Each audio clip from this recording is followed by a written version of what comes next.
Айтайын балаға деген ықыласын санаға салып байқайын.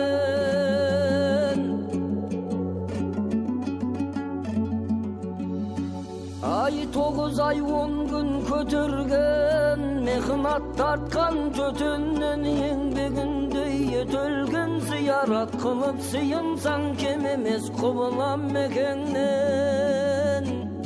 Қадірін оның білмесең, қызметінде жүрмесең, арамыз алым болғаның ұрғаны Құдай жетеңнен. Жақсылық қылған піріңе, жамандық қылсаң тіріде жазаңды Алла тартқызар, орын жоқ жәннат мекеннен.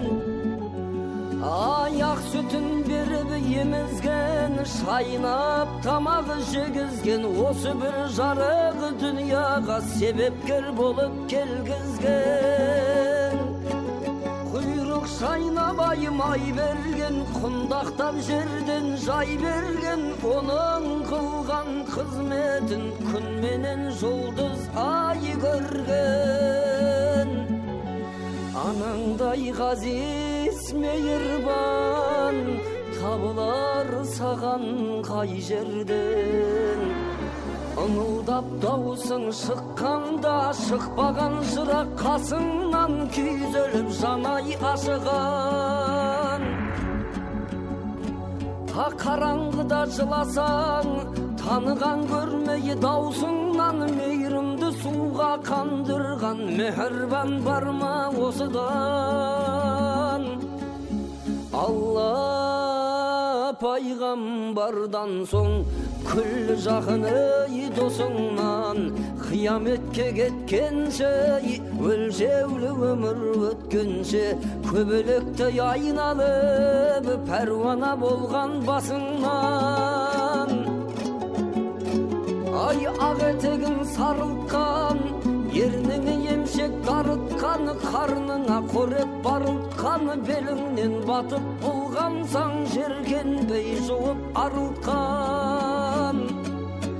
Мұздайда бесік таянған, жыласаң шошып оянған, анаңдай ғамқор бар мекен, жаныңа жақын саяңнан.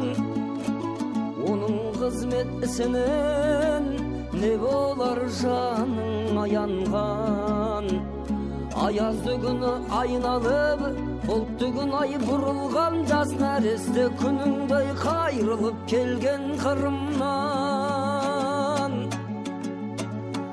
Ыстықпенен суыққа перзенті үшін ұрынған, дүнияда Құдай жаратқан мехрибан қылып бұрыннан. Қар құрсағын кеңіткен, қасым шегін жібіткен, ыңылдап жатып ауырсаң жарымда жасың кеміткен. Айналайын айт деген жан жүйеңді еріткен, бұл бейопа жалғанда анаңда өлмес болсайшы, анасы кетіп қасіретін балада көрмес болсайшы. Жер жүрек болып артыңда қалада бермес болсайшы, қапа болып көңілің налада көрмес болсайшы. Әр перзенттай Құдайым жетімді қылмас болсайшы, ананың қадірін